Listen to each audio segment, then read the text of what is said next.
2024-এর 6 জুলাইতে আমি ঢাকা ডিএমকি পুলিশ কমিশনারের কাছে গেছিলাম, হাবিবুর রহমান, এবং উনি ঢাকা ডিএমকি পুলিশ কমিশনার ওই মুহূর্তে ছিলেন।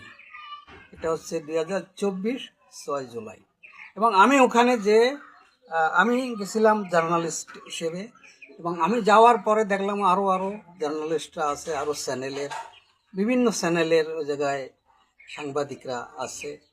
তারা সাংবাদিক সম্মেলন হচ্ছে, আমি ওই জায়গায় উপস্থিত ছিলাম। যে 7 জুলাইতে একটি আন্দোলনে নামবে ছাত্রছাত্রীরা। আন্দোলনটির নাম ছিল কোঠা না মিধা, এবং এইটা মূল বিষয় ছিল। মূল আন্দোলনটি 2024-এর 7 জুলাইতে শুরু হয়েছিল।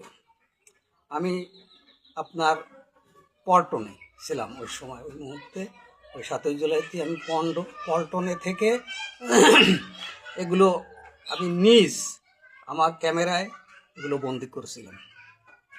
এবং আমি আন্দোলনের আপনার 7 থেকে শুরু করে 13, 14 এবং একদম পুরোপুরি জুলাই মাস ধরে আমি এই আন্দোলনের প্রতিদিন আমি আন্দোলনের এই ভিডিওগুলো নিউজ হিসেবে আমি সবগুলো ভিডিও করতে সক্ষম হয়েছিলাম। এবং আমার নাম হচ্ছে মল্লিক নাসির।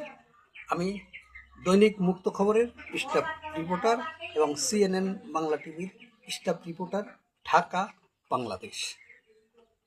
এবং আমি এই আন্দোলনগুলো আমি নিজে দেখেছি, কারণ আমি ওই যে বললাম 6 জুলাইতে আমি ঢাকা ডিএমকি পুলিশ কমিশনারের অফিসে গিয়েছিলাম।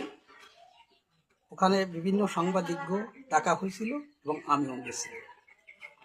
আমি ওখানে শুনতে পারলাম যে ডিএমকি পুলিশ কমিশনার ও জায়গায় ব্রিফিং করতেছে যে আগামীকালকে ঢাকার রাজধানীতে আপনার একটি আন্দোলন হবে, এটা কোটা না মিধা, এটাই। এবং তারপরে আন্দোলনটি শুরু হলো, এবং এইভাবে আমি সম্পূর্ণ আন্দোলনটি আমি নিজের চোখে রাজধানীতে দেখেছি।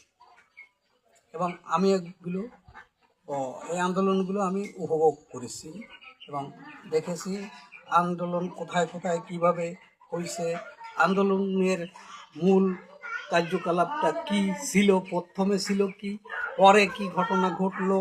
এবং